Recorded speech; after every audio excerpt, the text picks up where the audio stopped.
Badár Sándor.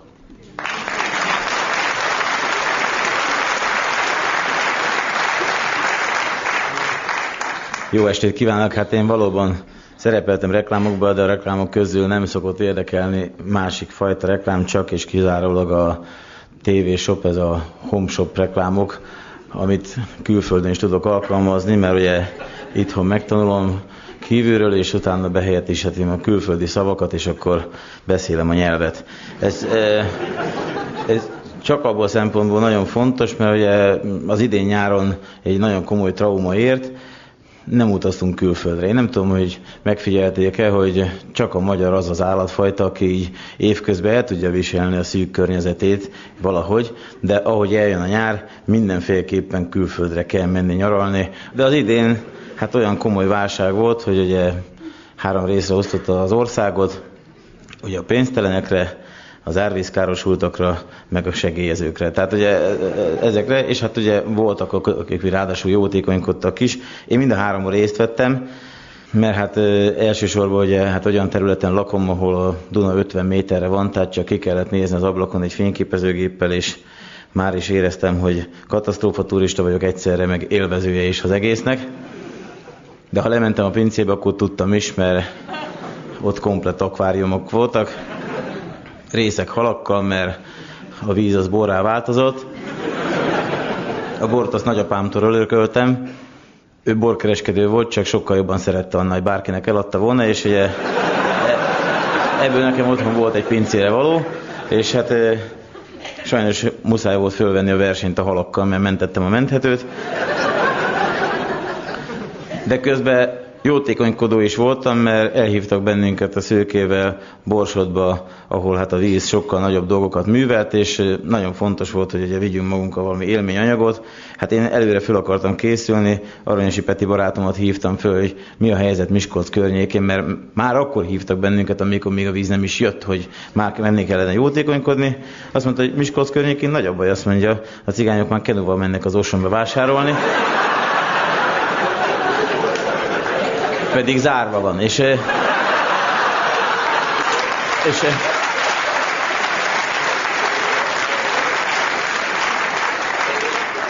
amikor oda mentünk, akkor én beszélgettem is velük, azt mondták, Tiszatúráznak, csak eltévedtek. Tehát, nos, hát mi elmentünk, olyan területen kellett föllépnünk, hát úgy hívtak föl bennünket, hogy én föllépek, tehát én stand-upolni fogok, a Szőke meg majd főz valamit, mert hát látták a vacsoracsatában, hogy egy szögből is képes pörköltet főzni, és ott már más nem is nagyon volt, és megoldottuk végül is a történetet, csak hát olyan faluba dolgoztunk, ahol a sajót várták, hogy majd kijönt, és 3 hete rakták a sajó mellé a homokzsákokat, hogy az majd megvédje ott a falut. Amikor mi oda mentünk, akkor így néztük, hogy egészen szépen le vannak rakva. És ugye akkor jött a patak a hátunk, az a patak, ami körülbelül 2 tyúklépés távolságú, hát így béke időben, de ilyen, hozta magával az egész falut, és így kellett fölépni. Most így csatolok vissza saját magunkra, ugye, hát én tényleg egy olyan területen lakom, hogy nekem szerencsém volt, mert a víz csak a pincébe volt, de a szomszédom rosszabbul járt, mert hát ő egy ilyen kerti tavat tervezett, de nem ekkorát, és amíg a szeme ellátott, mindenfele víz volt, mondtam, hogy most sást is kéne beletenni, meg ha itt tartunk, lehet, hogy rist is termeszthetnénk ennyi erővel, és ugye akkor jött az input, hogy utazni fogunk. Most ezt a feleségem mondta, 6. haszakad, akkor is fogunk menni külföldre, mert ő már összepakolt. Ő gyakorlatilag nem azért pakolt össze, mert külföldre akartunk utazni, hanem azért, mert amikor megtudta, hogy mekkora víz van a gát mögött, akkor fölhívott egy vízügyes szakembert, hogy mennyi idő van még pakolászni, hogy úgy tudja mindent elrakni, és azt mondta neki a vízügyes, hogy mennyi idő van pakolászni, örüljön, hogyha fölmegy a tetőre. Tehát ugye, és azért mindent így egybezsúfolt, és mondta, hogy ha már összerakta, akkor menni kell nyaralni külföldre. Mondom, de hogy megyünk külföldre nyaralni, mondom, mert nincsen pénzünk, meg egyébként is én külföldi nyaralásokat annak idején fiatalkoromban csak olyan időszakokra terveztem, amikor tüzelt a kutya. Tehát mert már nem akartam annyi kölyköt, és kinti barátaim nem nagyon értették, hogy nem jelentettem be, hogy megyek, csak úgy bekopogtattam, hogy megjöttem, így óvatosan. Én mentem be előre, és mögöttem jött a tüzelő szuka, meg egy 8-10 kan, akik ugye vágytak rá, És nem értették, hogy miért nem megyek ki 3 hétig. Tehát, hogy ha már kimentem hozzájuk, miért nem megyek ki úgy a városba szétnézni, vagy valami, mondom, de hogy megyek, mondom, hogy aztán megint úgy járjunk. Tehát, hogy mondom, értelmetlen, hát itt ugye ki lett adva a parancs, hogy megyünk akkor is nyaralni, hogyha betörik minden. Hát mondom, jó, akkor megyünk, de mondom, külföldre nem megyünk, mert ennyi cucca, maximum orosz gépre engednek föl bennünket. Megyünk a Balatonra. Na most hát elmentünk a Balatonra, de úgy értékeltem, hogy Keneséig megyünk csak, mert hogyha tényleg nagy lesz a baj, akkor néha hazamegyek, hogy áll még a ház. Tehát, hogy az van legközelebb Pesthez. És ott Kenesén vettünk ki egy szállodai szobát. A feleségemben annyira élt ez az árvíz feeling, hogy emeleti szobát kért. Hogyha azt mondja, hogy minden második híradásban ezt hallotta, hogy a Balatonban most annyi víz van, de mondom, annyi nincsen, mondom.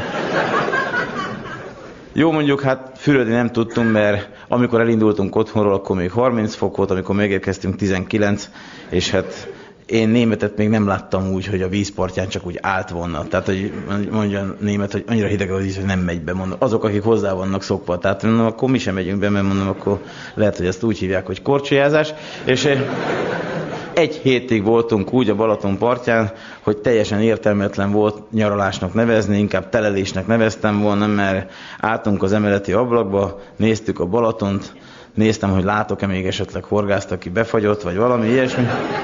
Gyakorlatilag a külföldi nyaralás ez így jött most össze, de úgy gondoltam, hogy nem terhet el nyár annélkül, hogy én külföldre mennék nyaralni, és egy ilyen fapados kirándulást hoztam létre, vettem egy napi jegyet a szigetre, kimentem, csak külföldiül beszéltek, ha vettem egy sört, olyan pénzbe került, hogy Amerikában nem volt ilyen drága, és 2 sör után már nem is érdekelt, hogy mi van a nagy színpadon, mert próbáltam ugye 2 sörrel behozni azt, amit a boros pincébe elveszítettem.